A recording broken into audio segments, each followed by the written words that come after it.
y me parecen más bien graves. Y en un momento yo incluso tuve una posición individual que el ministro Alvarado no debería seguir en el cargo. Vamos a conversar ahora con la congresista Ruth Luque. Ella es integrante de la bancada de Cambio Democrático. Congresista, muy buenos días. ¿Qué tal? Muy buenos días, Nicolás. Lo primero que quisiéramos saber es cuál es exactamente la situación de Heiner Alvarado, porque esto es, usted ha presentado, entiendo, lo que sería la segunda moción de interpelación contra Heiner Alvarado. Sí, el día de ayer se ha admitido las dos mociones, se han acumulado y ya se ha definido que va a haber la citación para su interpelación, va a ser el 5 de septiembre, en fecha en la cual el señor Alvarado debería venir a responder los pliegos interrogatorios que se han formulado en estas mociones de interpelación. Ahora, esta interpelación está basada, entiendo, fundamentalmente en las imputaciones que la Fiscalía hace con respecto al ministro Heiner Alvarado, con respecto a su participación en una supuesta organización criminal. ¿Es esa la razón de la interpelación? Sí, sí, Nicolás, yo quisiera hacer la siguiente precisión. Yo creo que estas investigaciones, digamos, que tienen un conjunto de hechos vinculados a delitos, está bien que estén a cargo del Ministerio Público y hay que velar por su autonomía, su independencia, pero en el foro político, en el caso del Congreso de la República, el mecanismo de la interpelación es en realidad un emplazamiento político a un alto funcionario, en este caso a un ministro que tiene la obligación política de explicarle a la ciudadanía qué es lo que ha sucedido en su tiempo como ministro de Vivienda, ¿no es cierto? Cómo es que ha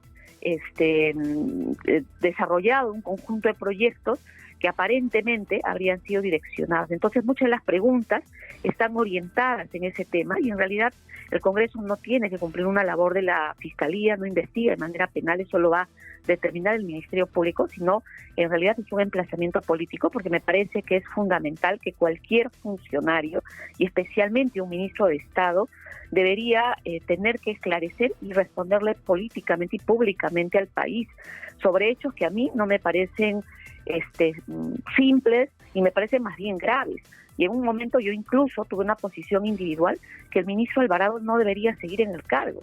O sea, una persona que está involucrada en presuntos actos que están investigados por la Fiscalía, en la oportunidad que tuvo el presidente de cambiarlo, debió hacerlo, porque creo que su prioridad debería ser precisamente esclarecer los hechos que se están investigando en la Fiscalía, y cambiarlo de un ministerio y llevarlo a otro ministerio, a mí no me parece que sea la decisión política más adecuada. Ahora, el tema es que esto lleva a la discusión del límite entre lo político y lo judicial, digamos, ¿no? Es decir, porque lo que se puede, es decir, yo estoy escuchando el argumento de quienes van a decir, van a recurrir al argumento de la presunción de inocencia, ¿no es cierto? Es decir, si el Congreso censura al ministro, lo que está haciendo es adelantar un juicio que todavía la justicia no ha determinado, es decir, todavía no se ha acreditado su culpabilidad, es lo que les van a decir. Entonces, y van a reclamarle, ustedes están sancionando a una persona como si fuera culpable cuando todavía la justicia no lo ha hecho. ¿Cómo se maneja ese tema? No, la presunción de inocencia es un principio en el ámbito del proceso penal y creo que eso hay que velar por ese principio, ¿no? Una persona que es investigada mantiene esa presunción de inocencia en el proceso penal, porque son delitos y hay un conjunto de hechos, de hipótesis, en fin, de planteamientos jurídicos penales que la Fiscalía maneja. Entonces yo creo que ese principio como a garantía de los derechos fundamentales hay que velarlo. Pero otro es el foro político, y en el foro político lo que en realidad yo, por lo menos, las razones que me han motivado la interpelación y las razones por las que yo creo que el ministro Alvarado no debería permanecer en el cargo son razones políticas. O sea, yo no considero políticamente válido para la población que esté a cargo del Ministerio de Transporte y Comunicaciones un ministro donde ya pesan dudas sobre la forma como ha gestionado ciertos proyectos. Al margen que eso se determine responsabilidad penal o no, Nicolás. O sea, yo creo que en términos políticos y en un contexto en el cual lamentablemente hay un conjunto de hechos que se indican a un entorno cercano y un entorno en el cual estuvo involucrado el ministro de Transportes. No ha habido hasta el momento. Y ahora sabemos, el ministro de Vivienda con un conjunto de proyectos, políticamente yo no creo que debe estar a cargo de una gestión. Y menos de pasar del Ministerio de Vivienda hacia el Ministerio de Transportes, donde también fue un Ministerio de Transportes donde sabemos que hay un conjunto de hechos que el exministro Silva no los manejó de la manera más adecuada. Entonces las gestiones públicas no solamente pueden aparentar ser transparentes, para mí también tienen que ser transparentes, y eso es parte del compromiso político que tiene un gobierno que se ha firmado en el cambio y que dice tener raíces de izquierda. Entonces yo en esa convicción me reafirmo. Yo sí creo que el ministro Alvarado no debería seguir en el cargo. Ahora, ustedes que han estado en algún momento cerca del gobierno, que han tenido ministros participando, o sea, es decir, miembros de su agrupación participando en el gabinete, ¿qué explicación se da a la presencia de alguien como Heiner Alvarado? O sea, ¿por qué el señor Heiner Alvarado está en el Ejecutivo? ¿Por qué está en el gabinete? O sea, ¿debido a qué razones? ¿Pertenece a alguna agrupación política? ¿Es una persona cercana al presidente? ¿Es una persona de la confianza del presidente? ¿Qué saben ustedes? Yo desconozco cuál es su cercanía política o el relacionamiento o cómo es que el señor Alvarado llega a ser ministro. Lo desconozco, Nicolás. Lo que sí puedo señalar es que en tanto nosotros mantuvimos, ¿no es cierto?, un nivel de alianza bajo un programa, porque eso también quiero siempre remarcarlo. Nuestro apoyo en la primera participación en el gabinete fue sobre la base de un programa que lo dijo de manera muy explícita Verónica Mendoza. Y en ese marco participó en su momento la señora Anaí Durán y el señor Pedro Franque. Y creo que con acciones bastante positivas, y cuando no han habido ya pues condiciones, porque en realidad el presidente es finalmente el quien otorga o no la confianza política, no se ha continuado. Pero creo que desde mi punto de vista, tanto el señor Frank y la señora Anaí Durán han jugado un rol fundamental en el primer año. De hecho, en el caso de economía, fue el señor Pedro Frank el que planteó de entrada los principales temas de reforma tributaria que lamentablemente no se debatieron, se truncaron en el Congreso de la República. Yo sí creo que es posible hacer un debate de temas de fondo, de temas que interesan al país, cuando estos se realizan de la mejor manera. Así que yo espero que el presidente de la República, en el marco de los hechos que actualmente se siguen, al margen de la investigación fiscal y con autonomía que queremos que se desarrolle, pueda también velar por una gestión que le garantice transparencia y que le garantice una gestión también adecuada, porque la población en las regiones quiere un gobierno que funcione, quiere un gobierno que cumpla sus promesas. Yo vengo de una semana de representación, de reuniones en múltiples comunidades campesinas, en organizaciones sociales, y ese es el mensaje que sienten las regiones en el sur, que quieren un gobierno que trabaje y que haya pues funcionarios que también le den, ¿no es cierto?, el camino correcto, adecuado, y puedan destrabar proyectos que están paralizados desde muchísimo tiempo.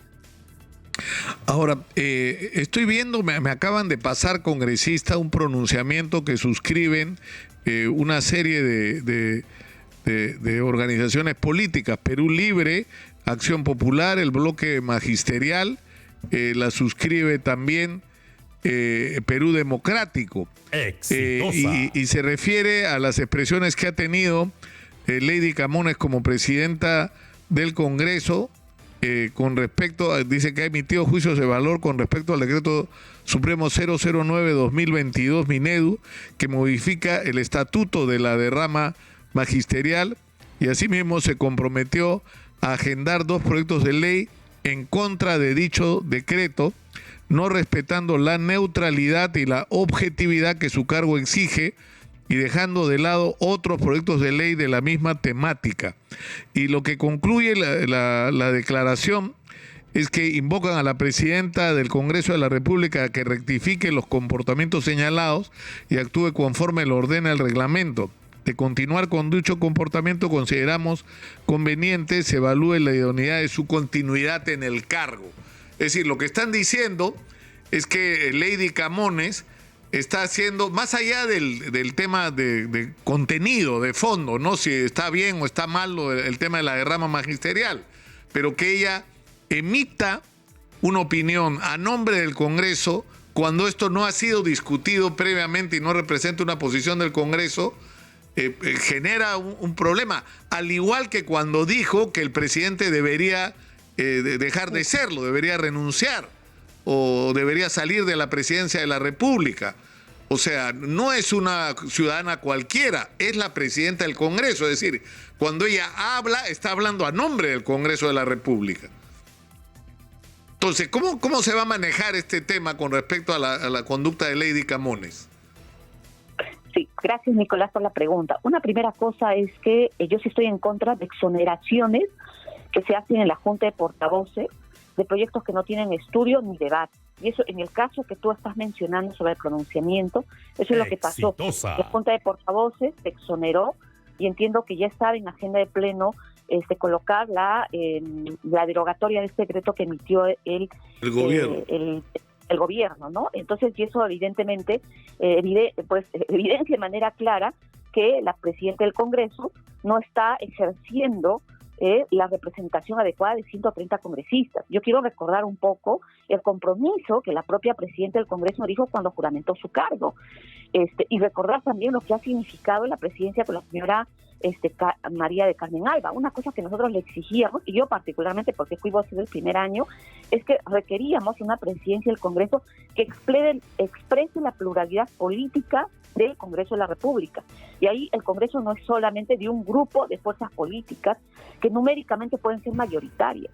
El Congreso de la República es una expresión de 130 congresistas y el presidente o la presidenta del Congreso expresa esa pluralidad política. Y nuestro emplazamiento y nuestra exhortación hacia la presidenta del Congreso fue eso, que ella sea capaz de mantener ese respeto y responsabilidad de la pluralidad política. Y creo que conviene también emplazarlo a su partido. Yo de manera individual lo digo, a Alianza por el Progreso, no es cierto, a su bancada, pero creo que eso deben asegurar. Y creo que ese es el malestar un poco que se siente cuando ingresan proyectos de esta naturaleza que obedecen además a compromisos políticos. Si yo digo, si una presidenta del Congreso no es capaz de expresar esa pluralidad política, bueno, tiene que dar un paso al costado y ejercer su cargo como congresista de la República, porque creo que la expresión y la representación de cualquier poder tiene que ser capaz de expresar pues esa pluralidad de la que somos. Entonces, yo entiendo el comunicado y coincido en los puntos que se han expresado, y yo espero que la presidenta del Congreso pueda ser capaz de representar de manera adecuada y idónea el cargo que actualmente representa. Hay un conjunto de acuerdos políticos que dentro del Congreso se desarrolla, y entiendo en el comunicado también, por ejemplo, se desarrolla el tema de la Comisión de Relaciones Exteriores, que a muchos colegas, ¿no es cierto?, nos llamó mucho la atención la forma como se manejó la elección de la presidencia de la Comisión de Relaciones Exteriores. En fin, violando un conjunto de acuerdos políticos que habían al interior de las bancadas. Entonces yo creo que lo importante es aquí que la presidenta recuerde que ella es representante de 130 congresistas, no solo de un sector. Y ella puede tener posiciones políticas legítimas en algunos temas. Y yo estoy de acuerdo que se tenga, pero cuando uno tiene eso, uno tiene que bajar al llano y debatir en el marco de igualdad, ¿no? No utilizar el cargo para generar una identidad hacia un sector que probablemente ya legítimamente no comparta. Así que yo espero que baje al llano y podamos debatir abiertamente este tema sobre la derrama o no cambio sobre la derrama magisterial. Ahora, hay un tema que no quiero dejar de tratar, congresista Luque, con usted, que es el del congresista Freddy Díaz. Uno tiene la sensación de que hay dilación en este caso. Es decir, el otro día estaba acá su abogada, que lo que sostiene para empezar es el reconocimiento, es decir, que el congresista Freddy Díaz reconoce que tuvo relaciones sexuales dentro de su oficina en el Parlamento, ¿no? O de las oficinas que le asigna el Congreso de la República, lo cual por sí solo ya es una infracción. Ahora, lo que él dice es que las relaciones fueron consentidas. Sin embargo, la víctima se comunica con una persona que ahora parece ser su pareja, que estaba en el exterior diciendo que esto estaba ocurriendo, y por eso es que esta persona sube y hace los registros en video del congresista, que en vez de quedarse para aclarar los hechos, sale, ¿no es cierto?, y prácticamente huye de la escena y desaparece por varios días luego. Sin embargo, ¿Por qué reacciona con esa lentitud el Congreso de la República ante un hecho tan grave? Varias cosas, Nicolás. Creo que yo quiero empezar primero pidiendo perdón al país, y especialmente a las mujeres, por ser incapaces de poder sancionar de manera oportuna, eficiente y rápida contra un hecho absolutamente grave.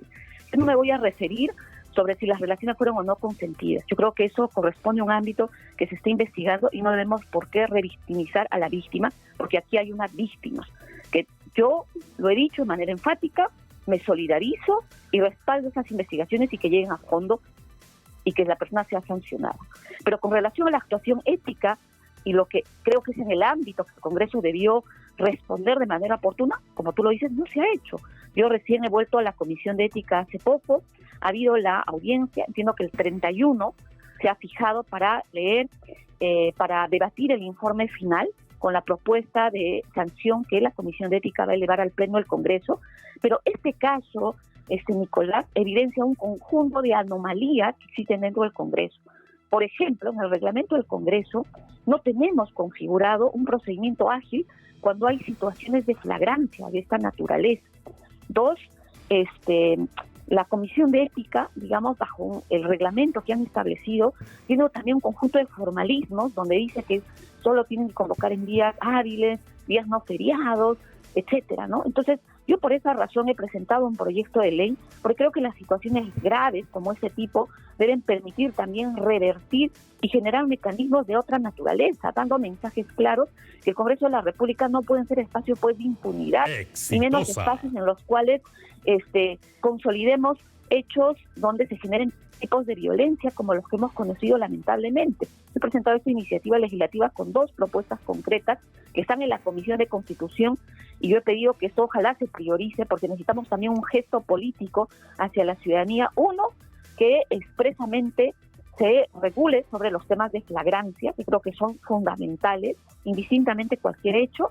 2, que ante situaciones, ¿no es cierto?, que se conozca sobre denuncias que estén en etapa de investigación preparatoria sobre feminicidio, violencia sexual, violencia contra la mujer, inmediatamente el congresista tiene que ser reemplazado por su accesitario. Así de simple, no hay forma, porque estamos ante situaciones sumamente graves. No, claro, pero a mí lo que me sorprende, congresista, tiene que hacerse. Claro, a mí lo que me sorprende es que el congresista puede negar que ha sido una violación cuando las evidencias, por lo menos que todos hemos tenido ante los ojos, dirían lo contrario, ¿no? Pero el congresista está reconociendo una falta gravísima, que el congresista ha sostenido relaciones sexuales con una persona dentro de las oficinas del Congreso. O sea, esa sola falta ya debería ser suficiente para sacarlo del Congreso.